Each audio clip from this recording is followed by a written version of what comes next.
আসসালামু আলাইকুম, সবাই কেমন আছেন? আশা করি যে যেখানেই আছেন আল্লাহর অশেষ রহমতে সবাই সুস্থ আছেন এবং ভালো আছেন। আমরাও আলহামদুলিল্লাহ ভালো আছি। সবাইকে আরও একবার বাংলাদেশি ব্লগার এমকে চ্যানেলে আমন্ত্রণ জানিয়ে আজকের ব্লগটা শুরু করছি। আবারও চলে আসলাম আপনাদের মাঝে আরও একটা নতুন ভিডিও নিয়ে। তো ভিডিওটা না টেনে পুরোপুরি দেখবেন, আশা করি ভালো লাগবে। আর যদি আমার ভিডিওর কোনো অংশ আপনাদের কাছে ভালো লেগে থাকে, আপনি যদি আমার চ্যানেলে নতুন হয়ে থাকেন তাহলে অবশ্যই আমার চ্যানেলটা সাবস্ক্রাইব করে দিবেন। সাবস্ক্রাইব করে পাশে থাকা বেল বাটনটি বাজিয়ে দিবেন, এতে করে আমি কোনো নতুন ভিডিও আপলোড দিলে সবার আগে আপনার কাছে পৌঁছে যাবে। আর ভিডিওটা দেখার শুরুতে অবশ্যই একটা করে লাইক দিয়ে দিবেন। তো এখানে আমি সকাল থেকে আজকের ব্লগটা শুরু করলাম। এখন বাজে হচ্ছে সকাল 7টা। ঘুম থেকে উঠে আমি সর্বপ্রথমে এই তো ঘরটা ঝাড়ু দিয়ে নিয়েছি, তারপরে কাপড় ভেজাতে চলে আসলাম।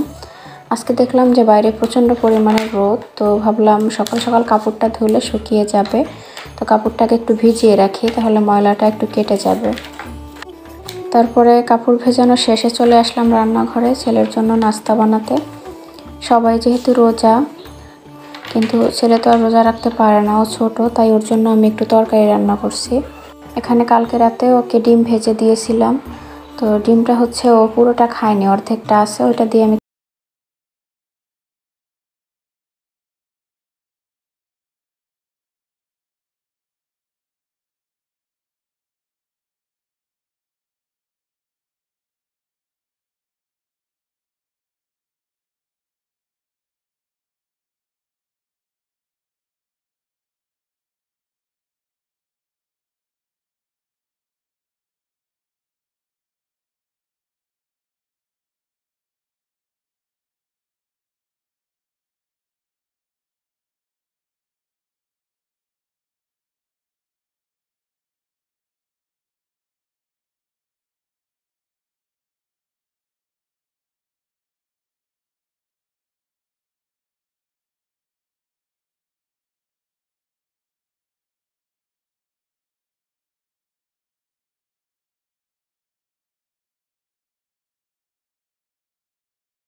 থাকে।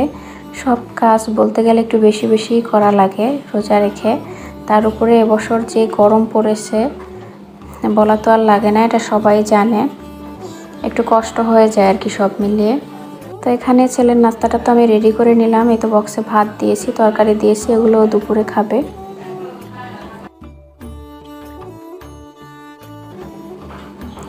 এখানে আমি যে কাপড়গুলো ভিজিয়েছিলাম সেগুলো ধুয়ে মেলে দিয়েছি, মানে শুকাতে দিয়েছি।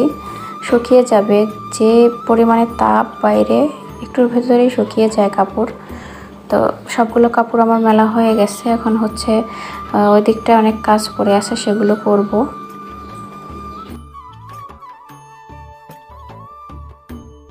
তারপরে তো চলে আসলাম রান্নাঘরে। এখানে আগে যে ডালগুলো নিয়ে আসছিল সেখান থেকে অর্ধেকটা ডাল আমি বয়ামটা নিয়েছিলাম, তো ডাল শেষ হয়ে গেছে। এখন বাকি ডালটা আমি ঢেলে নিচ্ছি। এই বয়ামটা অনেকগুলো ডাল ধরে, একবার ভরে নিলে অনেক দিন চলে যায়। একটু বড় দেখেই আমি নিয়েছি, ছোটোগুলো দেখা যায় যে ঘন ঘন ভরতে হয়, এত ঝামেলা ভালো লাগে না। তারপরে তো রান্না করার জন্য চলে আসলাম। আর আমি কিন্তু আগে ডাল রান্না করে নিয়েছি অফ ক্যামেরায়। আর ডালটা রান্না হয়েছে আজকে জলপাই দিয়ে। জলপাইটা আমি ফ্রোজেন করে রেখেছিলাম, সেটা দিয়ে ডাল রান্না করেছি। আর এই গরমে আমার বাসায় হচ্ছে টক ডালটা একটু বেশি ভালোবাসে সবাই। আপনাদের ভাইয়া বলল যে ফ্রিজে যে জলপাই আছে ওটা দিয়ে ডাল রান্না করো, তাই আমি বেশি করে জলপাই দিয়ে ডাল রান্না করেছি। আর সাথে হচ্ছে খাসির মাংস রান্না করব। এখানে খাসির মাংসটা ধুয়ে পরিষ্কার করে নিয়েছি। আর এখন হচ্ছে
আমি আর বের করিনি, কারণ কালকে খুবই খারাপ লাগছিল শরীরটা, তাই এভাবে রেখে দিয়েছিলাম। আর ভাবলাম যেহেতু এগুলো শুকনো ভাজা আর কিছু হবে না, এই কারণে নিশ্চিন্তায় ফেলে রেখেছি।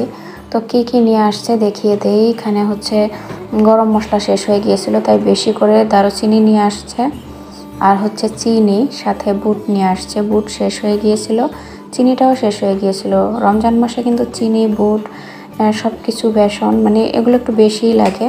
সাথে হচ্ছে এলাচ নিয়ে আসছে বেশি করে, আর বেসন নিয়ে আসছে। আজকে সারাদিন শরীরটা একটু খারাপ লাগছে, কারণ ঘুম লাগছে।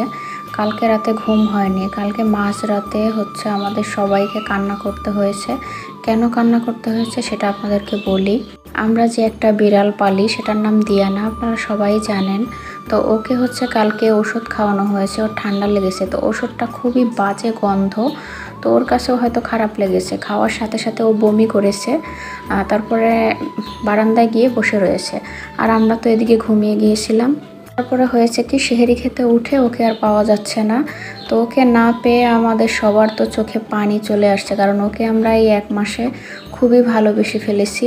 তাই হচ্ছে আপনাদের ভাইয়া সেহেরি না খেয়ে বাইরে দৌড়ে চলে গেছে যে ও কোথায় যেতে পারে। আমাদের বাসাটা তো হচ্ছে দোতলা।